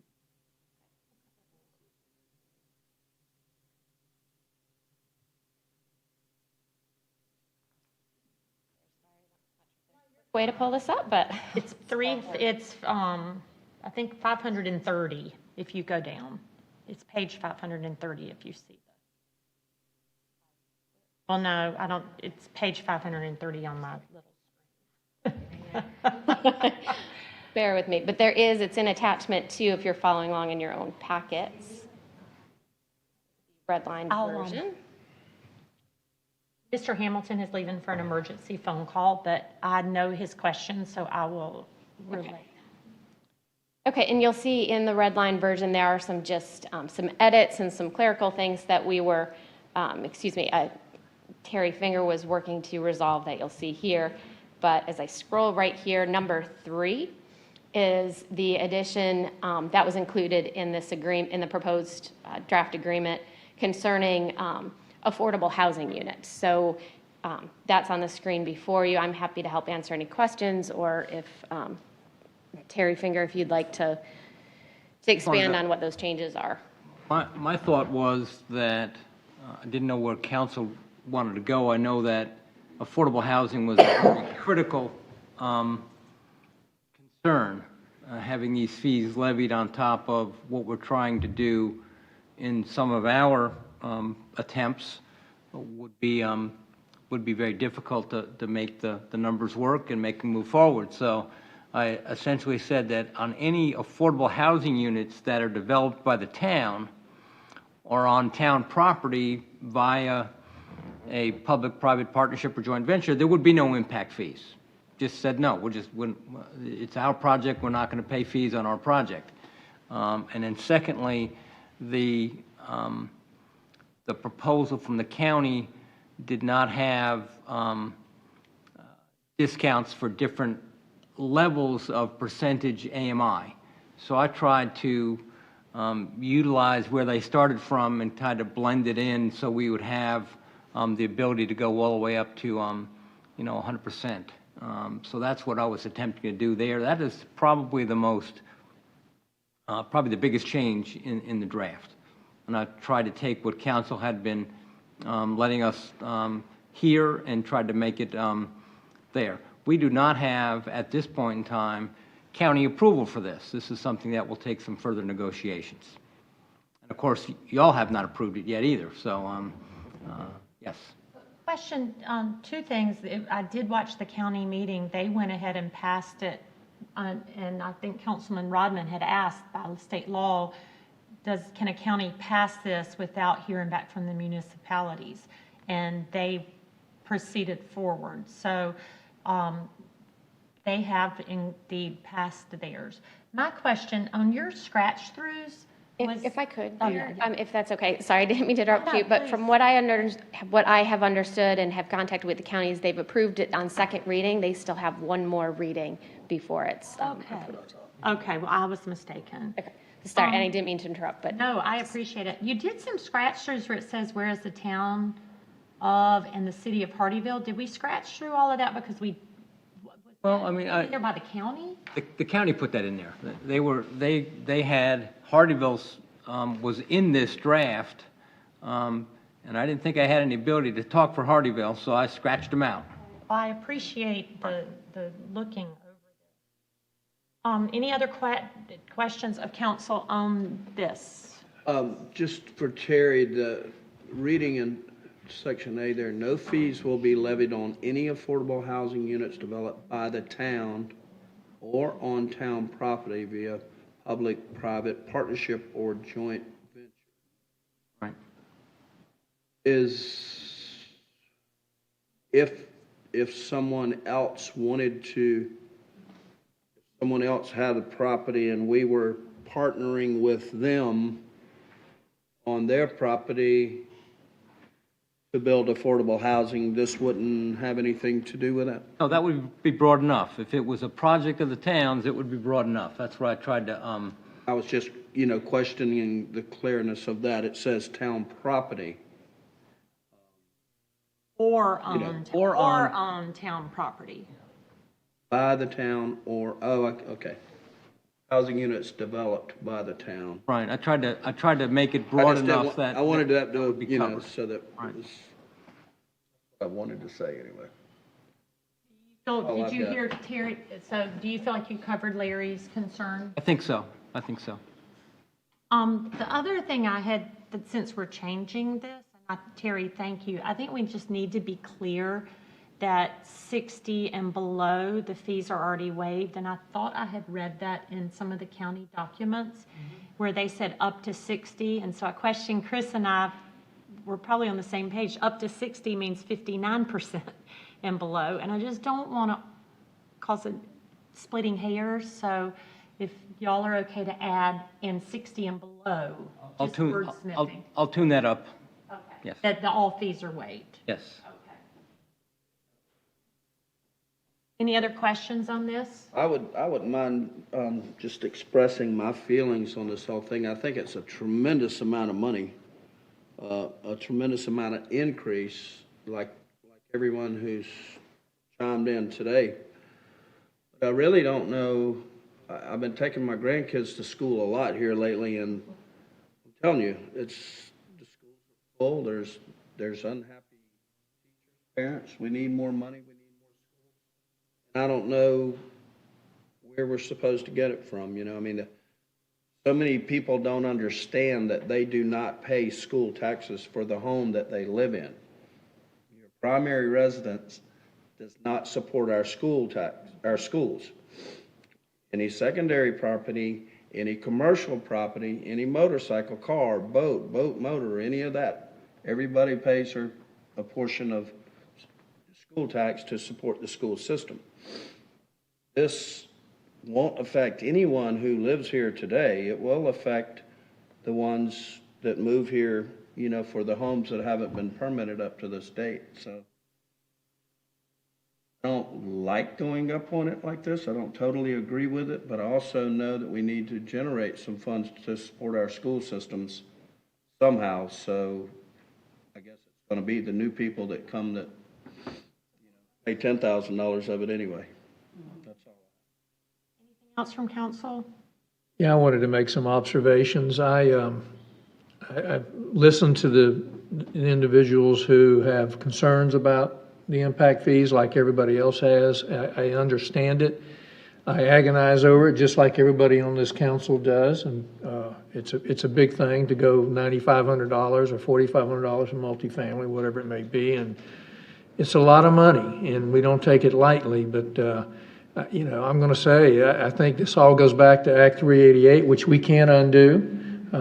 This is where all the problems began. It doesn't mean that the natural law of taxes would have taken care of all the school system, but we certainly wouldn't be in the environment we're in having to make these type decisions. Bluffton schools are predicted to be full capacity by 2022. New schools, according to some reports, need to be built every 2 to 3 years. Mobile classrooms, about 150 of those are going to be needed.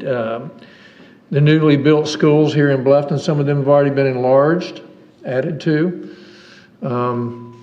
And for the record, from everything that I could read, impact fees are used as a tool because property tax revenues fail to cover the full cost of the infrastructure to serve new or future development. And in reality, infrastructure development, roads, schools, libraries, parks, fire, etc., improve predictability to actually fund growth, which means you're not coming into an area trying to figure out, do I have everything I need to have a library or something like that. Technically, impact fees do not slow growth. If somebody sees that I'm wrong on that, send it to me. Greatest concern is the potential negative impact to first-time homeowners. Larry touched on that. I think we're all concerned about that. The impact fee waivers have been discussed a little bit ago. I think Terry's done a great job on that. And last but not least, the individuals that I've spoken to have offered no solutions. So this is the only solution that's been offered to us through 2 years of the process. So anyway, I've said all I want to say. I'm like Larry, it's tough, but I see the need and I don't know what else to do about it. Any other questions on this? Is everyone in agreement with the modification of the 60 and under being waived that I had suggested and Terry was going to put in the document? Years ago, 2005 or 6, this was brought up to us, and it was an impact fee, and this council agreed to it. And same kind of concerns.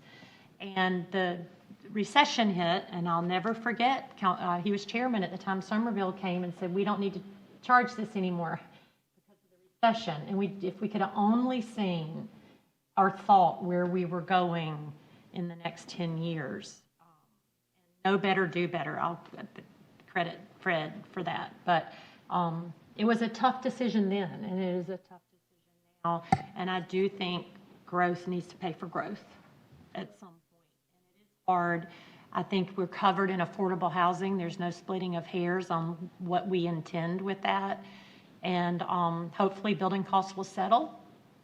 And if there's a creative way to continue to help in other ways, I hope they all come to the table and let's discuss it. But I did hear the one gentleman at the beginning talk about affordable housing, and I think that's why Mayor Pro Tem pulled this mainly, was to let you know we did read that too, and I don't think that the public was able to see where we were really focused on. So we need to have that push to county to agree to that for our building permits in our town, inside the town limits. It's very important. So anything else? No, I was just gonna note, Mayor, that I'm in agreement with everything that's been said, on this issue. Going back to Councilman Wood, Act 38 has definitely been problematic for us. And I can understand the frustrations of those and looking at, the hike and the impact fees. And my hope, with this, as we're, collecting to build schools, is that it's done not just as a temporary thing, because we looked at River Ridge and even May River High, and they were built at capacity, so it's like, if we're going down this path, we should be looking at solutions that are going to give us long-term sustainability with our schools to ensure that they're not being overcrowded. The moment that we open the doors, it's already talk about, pulling in mobile units, because it seems that that's not really addressing the problem. It seems like we need to, the district, needs to be looking at new ways in which they're designing and building these schools to mitigate these problems, because this area is booming. It's growing, and it needs to, the construction of schools need to match the type of growth that we're seeing, in these areas. Well, I think too, I agree with that, Bridget. It's infrastructure, if you get the money up front, the people, if somebody Right. pays the money, the home's gonna be there, the people are gonna be here, the school's are gonna be needed. Right. So will help to put infrastructure ahead of development, which is, the only way that it can work. And we're already so far behind, so this is just. Else? Yes, sir. I know we're crossing some boundaries because a lot of our discussion is the school board discussion, as well as the county's discussion about how they fund the school board budget. But we can't tax people out of our community. That's going to be most of your students that we're trying to take care of needs a place to live. So we can't tax them. We can't, this knife cuts on both sides. So there got to be other ways that we try to generate revenue other than taxes. They can't buy ourselves out of this one.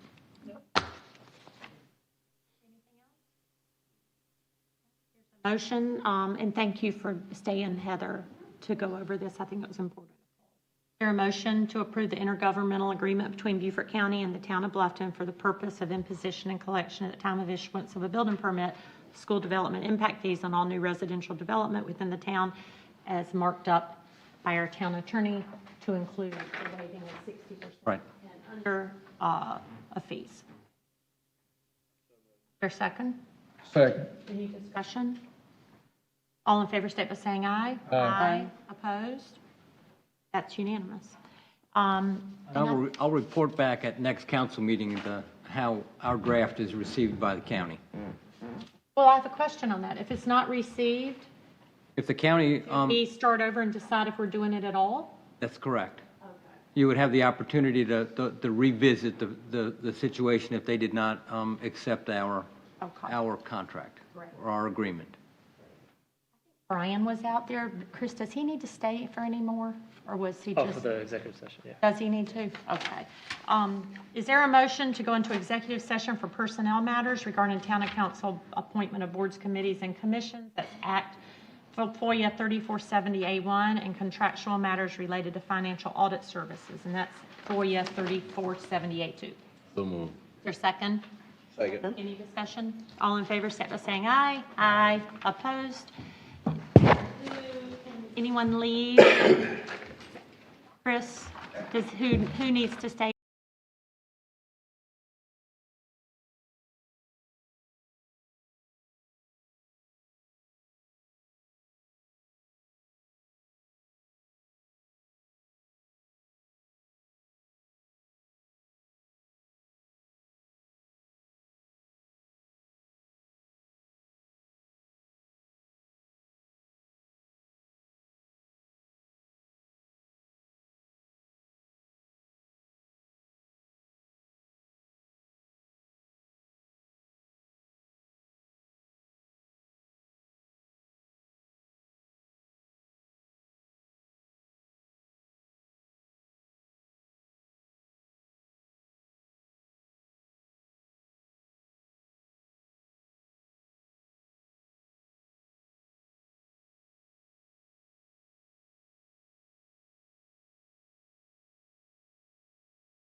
No votes were cast, no decisions were made. No action was taken, and no votes were cast. Are you Decisions were made. practicing? Yes. We're out of executive She doesn't need session. it. No votes were cast, no action was taken. Her Easter speech, you're doing a good job. Thank you. There is action out of executive session. Is there, where's my thing?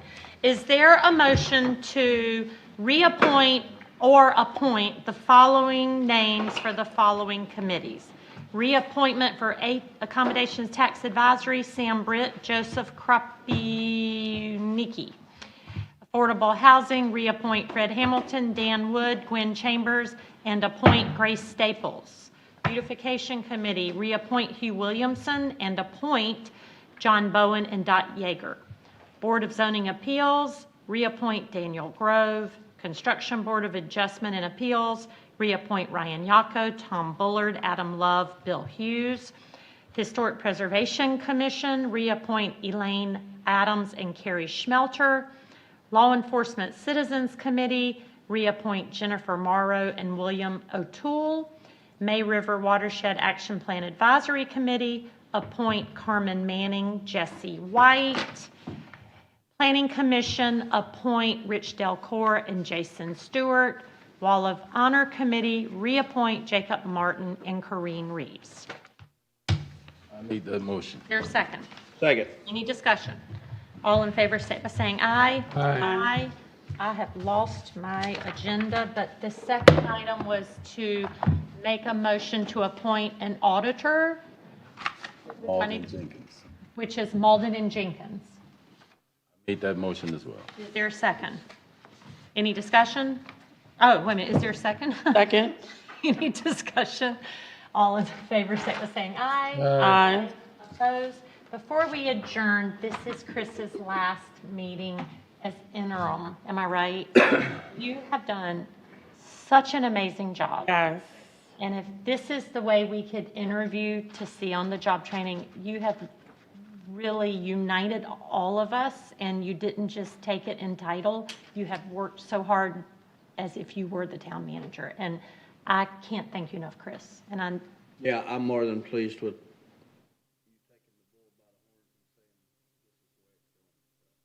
Exceeded expectations, absolutely. And you're a sharp dresser, so that you works for me. And a great haircut. And Fred likes your haircut. And Fred likes your haircut. Chris got to grow some I hair. want to say, this is filmed, right? You go home and you get on the county channel and you get your wife to see the kudos that we are giving you because we are proud of you, all of us to a person. Yeah, seriously, yeah. Really reached out, and he has a future in preservation, historic preservation. He knows his stuff. And young lady, and I know we want to go, was given a home in Bluffton, and I'm Kiki Cleveland. Bridget asked me to call her, and we talked, and I'd known her growing up. Chris has just taken her under his wing, and he's got so many other things to do, and to take that time for a young lady who wants to move back here, and let's think out of the box how we can do things to help her, and the things you've noted that we need to change. It's just, it speaks to the kind of person you are, and I appreciate it. Is there a motion to adjourn? Make that motion as well. We're done. Thank you, everybody. Thank